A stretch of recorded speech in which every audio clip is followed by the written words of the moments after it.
नमस्कार, मैं हूं अनुकुल तिवारी और आप वॉइस आप देख रहे हैं। देखिए, वेस्ट बंगाल में मौजूद है और सुबह से थक ही नहीं रहे पप्पू यादव।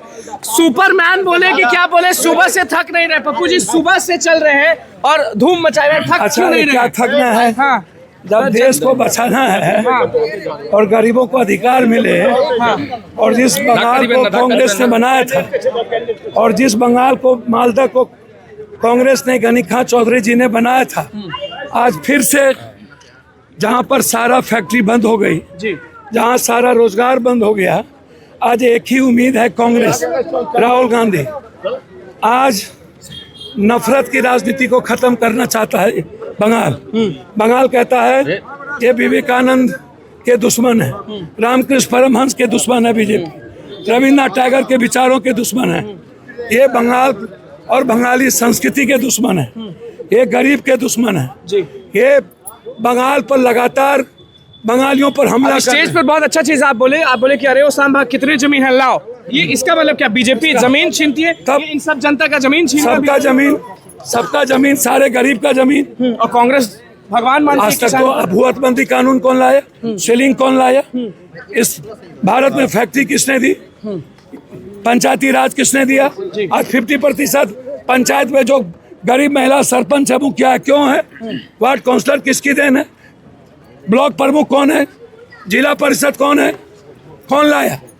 ये सारी स्कीम कौन लाया? पढ़ाई भी कांग्रेस लाई है। पढ़ाई कौन लाया? नवोदय कौन लाया? बीजेपी पैदा हुए थे क्या? अटल जी कब बने? IIT कब आया? BHU कब आया? AMU कब आया? JNU कब आया? अब ये गुंडे लोग, ये क्या हुआ? मणिपुर की बेटी के न्याय की बात किए, अंकिता की नेट डेयरी ऑनसन का फैक्ट्री का क्या हुआ? भाई रुकिए, पहले बात कर रही है, बात करने दीजिए। पत्रकार को छोड़ दे।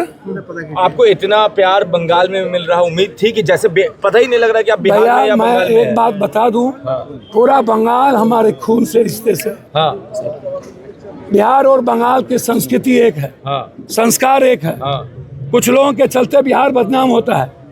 कुछ लोग यहाँ भी, एक भी बंगाली संस्कृति के बीजेपी नहीं है। जो कुछ यूपी बिहार के गंदे लोग हैं, कुछ जो खाते हैं बंगाल में, जो जीते हैं बंगाल से, और वो बीजेपी को गुणगान करता है। कुछ लोग दोगले टाइप के लोग हैं, जिनकी पेट, जिनको सम्मान देता है बंगाल, जिनको जीने देता है बंगाल, और वो बात कर रहा है जो बंगाल पर हमला कर रहा है, जो बंगालियों को पैदल भेज दिया, जो कोरोना में खड़ा कर दिया, जो शमशान में खड़ा कर दिया, जो गैस के लिए लाइन लगा दिया। वो आपने बागडोगरा में भी और यहाँ में भी आज के दिन वादा किया कि यहाँ के लोग जितना यहाँ का कैंडिडेट काम करेगा उससे ज्यादा हम करेंगे। और भैया दिल्ली और बंगाल के बाहर जब किसी गरीबों के आंसू बहेंगे, मैं अपने उम्मीदवार से ज्यादा उसके लिए जीऊंगा। चुनावी वादा तो नहीं है ये? आपको पप्पू यादव दुनिया को दे रहा है के दुश्मन है बीजेपी। आप कह रहे कि बाहर टोपी पहनते और यहाँ पे ढकेल दे। सर, दुश्मन मुसलमान के नहीं है, ये एक संविधान के दुश्मन है, ये राष्ट्रीय झंडा के दुश्मन है, ये गरीब बेटियों के दुश्मन है, ये आरक्षण के दुश्मन है, ये जाति जनगणना के दुश्मन है। आपके बगल में ये लोग करेंगे ना काम, ये लोग ही जीतेंगे। और हम वादा करते हैं, मालदा का 6 सीट 7 सीट, चाहे वो हन्नान हो, 12 सीट कांग्रेस के झोली में। बिहार की बेटियों के साथ रहते हैं, बंगाल की बेटियों को आगे बढ़ाएंगे कि नहीं?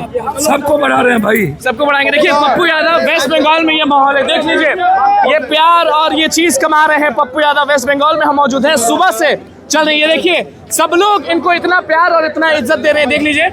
और कहीं ना कहीं दीवाने हैं पप्पू जी के, कि रुके हुए हैं, दीवाने हैं। पप्पू जी सही बोल रहे हैं। हम लोग पप्पू जी के दीवाने हैं। हम पप्पू जी के दीवाने हैं। पप्पू जी जो काम करता है ऐसा इस जैसा हर जगह में होगा, तो हम लोगों के लिए मसीहा है। वो मसीहा गरीबों का कि मसीहा है, कह रहे मसीहा है, कह रहे मसीहा है, गरीबों के मसीहा है। तो चलिए, पप्पू यादव थे और साथ वेस्ट बंगाल में किस तरह से माहौल बना वो आपने देख लिया। तो बस हमारे चैनल को सब्सक्राइब करके बहुत बहुत धन्यवाद।